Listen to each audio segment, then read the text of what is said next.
Oh, these months. Well, never mind. Various things happened. One evening, a grass shed full of calico, cotton print, beads, and I don't know what else, burst into a blaze so suddenly that you would have thought the earth had opened to let an avenging fire consume all that trash.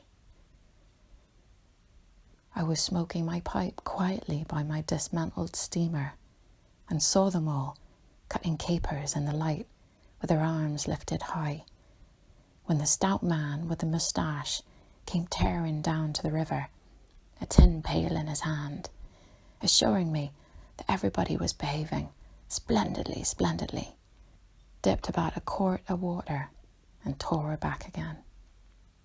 I noticed there was a hole in the bottom of his pail. I strolled up. There was no hurry. You see, the thing had gone off like a box of matches. It had been hopeless from the very first. The flame had leapt high, driven everyone back, lighted up everything, and collapsed.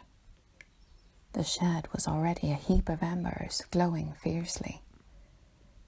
A black feller was being beaten nearby. They said he had caused the fire in some way. Be that as it may, he was screeching most horribly. I saw him later for several days, sitting in a bit of shade, looking very sick and trying to recover himself. Afterwards he arose and went out, and the wilderness without a sound took him into its bosom again. As I approached the glow from the dark, I found myself at the back of two men talking. I heard the name Kurtz pronounced, and then the words, "Take advantage of this unfortunate accident." One of the men was the manager. I wished him a good evening. "Did you ever see anything like it, eh? It is incredible," he said, and walked off. The other man remained. He was a first-class agent, young, gentlemanly, a bit reserved, with a forked little beard and a hooked nose. He was standoffish with the other agents, and they, on their side, said he was the manager's spy upon them. As to me, I'd hardly ever spoken to him before. We got into talk, and by we strolled away from the hissing ruins. Then he asked me to his room, which was in the main building of the station. He struck a match, and I perceived that this young aristocrat had not only a silver-mounted dressing case, but also a whole candle all to himself. Just at that time, the manager was the only man supposed to have any right to candles. Native mats covered the clay walls. A collection of spears, assegais, shields, knives was hung up in trophies. The business entrusted to this fellow was the making of bricks, so I had been informed, but there wasn't a fragment of a brick anywhere in the station, and he had been there more than a year, waiting. It seems he could not make bricks without something. I don't know what, straw maybe. Anyways, it could not be found there, and as it was not likely to be sent from Europe, it did not appear clear to me what he was waiting for. An act of special creation, perhaps. However, they were all waiting. All the 16 or 20 pilgrims of them for something. And upon my word, it did not seem an uncongenial occupation from the way they took it, though the only thing that ever came to them was disease as far as I could see. They beguiled the time by backbiting and intriguing against each other in a foolish kind of way.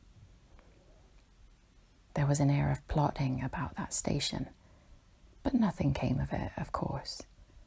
It was as unreal as everything else, as the philanthropic pretense of the whole concern, as their talk, as their government, as their show of work. The only real feeling was a desire to get appointed to a trading post where ivory was to be had, so that they could earn percentages. They intrigued and slandered and hated each other only on that account.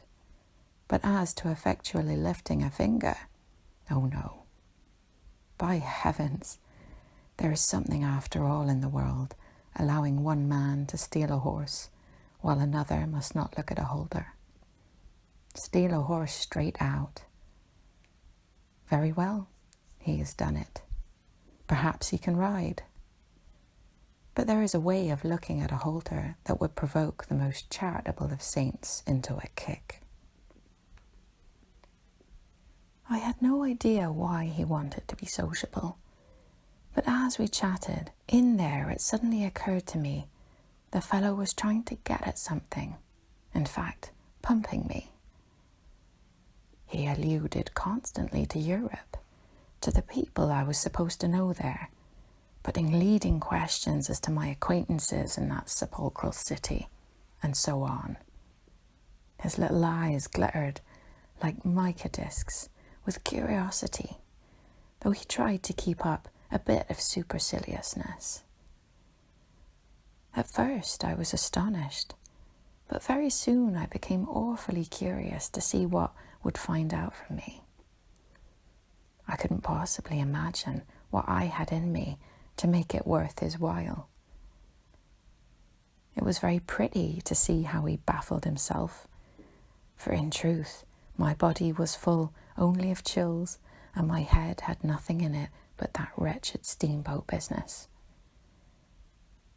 It was evident he took me for a perfectly shameless prevaricator. At last he got angry. To conceal a movement of furious annoyance, he yawned. I rose. Then I noticed a small sketch in oils on a panel, representing a woman draped and blindfolded, carrying a lighted torch. The background was sombre, almost black. The movement of the woman was stately, and the effect of the torchlight on the face was sinister. It arrested me,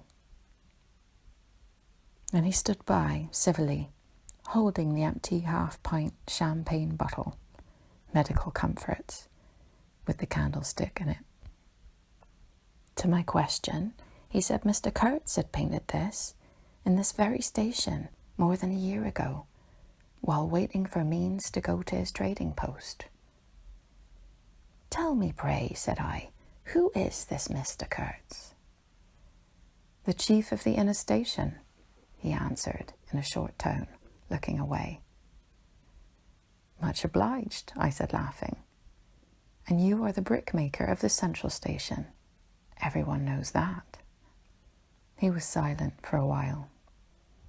He is a prodigy, he said at last. He is an emissary of pity and science and progress, and devil knows what else. We want, he began to declaim suddenly, for the guidance of the cause entrusted to us by Europe, so to speak, higher intelligence, wide sympathies, a singleness of purpose. Who says that? I asked. Lots of them, he replied. Some even write that, and so he comes here, a special being, as you ought to know. Why ought I to know? I interrupted, really surprised. He paid no attention. Yes, today he is chief of the best station. Next year he will be assistant manager. 2 years more and, well, I dare say you know what he will be in 2 years' time. You are one of the new gang, the gang of virtue. The same people who sent him specially also recommended you. Oh, don't say no. I've my own eyes to trust. Light dawned on me. My dear aunt's influential acquaintances were producing an unexpected effect upon that young man. I I nearly burst into a laugh. "Do you read the company's confidential correspondence?" I asked. He hadn't a word to say. It was great fun. "When Mr. Kurtz," I continued severely, "is general manager, you won't have the opportunity." He blew the candle out suddenly, and we went outside. The moon had risen. Black figures strolled about listlessly, pouring water on the glow, whence proceeded a sound of hissing. Steam ascended in the moonlight. The beaten black fellow groaned somewhere. "What a row the brute makes," said the indefatigable man with the moustache appearing near us. "Serve him right. Transgression. Punishment. Bang. Pitiless, pitiless. That's the only way. This will prevent all conflagrations for the future. I was just telling the manager." He noticed my companion and became crestfallen all at once. "Not in bed yet," he said, with a kind of servile heartiness. "It's so natural. Huh? Danger? Agitation?" He vanished. I went on to the riverside, and the other followed me. I heard a scathing murmur at my ear. "Heap of muffs. Go to." The pilgrims could be seen in knots, gesticulating, discussing. Several still had their staves in their hand. I verily believe they took these sticks to bed with them. Beyond the fence the forest stood up spectrally in the moonlight, and through the dim stir, through the faint sounds of that lamentable courtyard, the silence of the land went home to one's very heart. Its mystery, its greatness, the amazing reality of its concealed life. The hurt black fellow moaned feebly somewhere nearby, and then fetched a deep sigh that made my pace away from there. I felt a hand introducing itself under my arm. "My dear sir," said the fellow, "I don't want to be misunderstood, and especially by you, who will see Mr. Kurtz long before I can have that pleasure. I wouldn't like him to get a false idea of my disposition. I let him run on, this papier-mâché Mephistopheles, and it seemed to me that if I tried, I could poke my forefinger through him and would find nothing inside but a little loose dirt, maybe. He, don't you see, had been planning to be assistant manager by and by under the present man, and I could see that the coming of that Kurtz had upset them both not a little. He talked precipitately, and I did not try to stop him. I had my shoulders against the wreck of my steamer, hauled up on the slope like a carcass of some big river animal.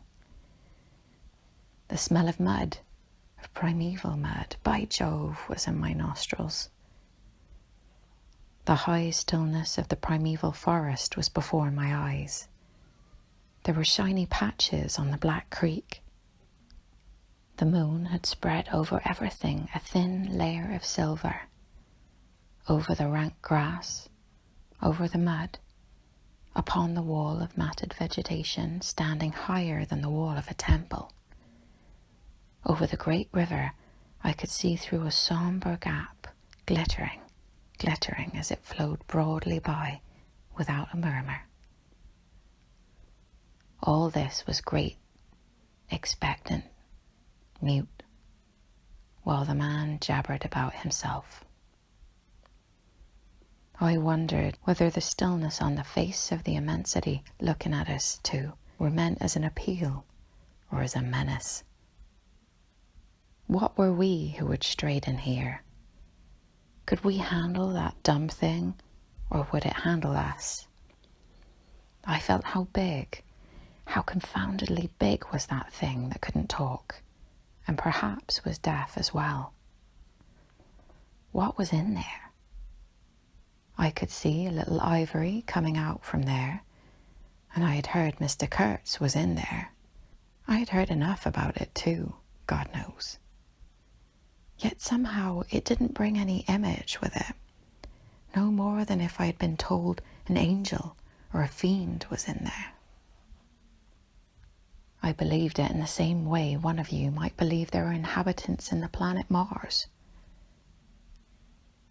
I knew once a Scotch sailmaker who was certain, dead sure there were people in Mars. If you asked him for some idea how they looked and behaved, he would get shy and mutter something about walking on all fours.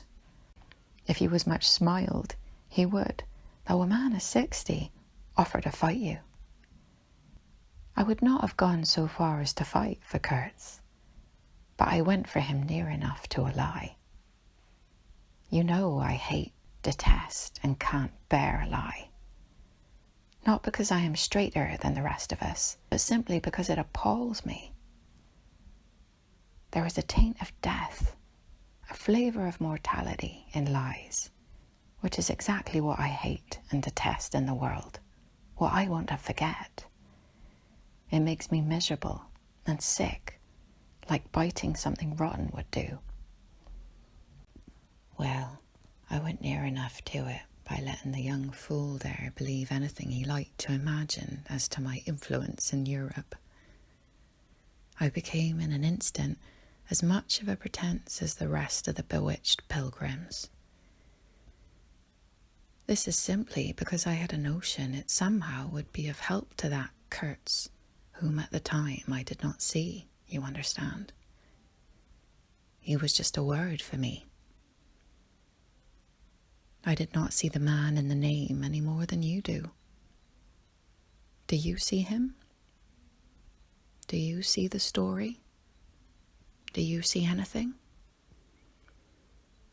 It seems to me I am trying to tell you a dream, making a vain attempt, because no relation of a dream can convey the dream sensation, that commingling of absurdity, surprise, and bewilderment in a tremor of struggling revolt. That notion of being captured by the incredible, which is of the very essence of dreams. He was silent for a while. No, it is impossible. It is impossible to convey the life sensation of any given epoch of one's existence, that which makes its truth, its meaning, its subtle and penetrating essence. It is impossible. We live as we dream, alone,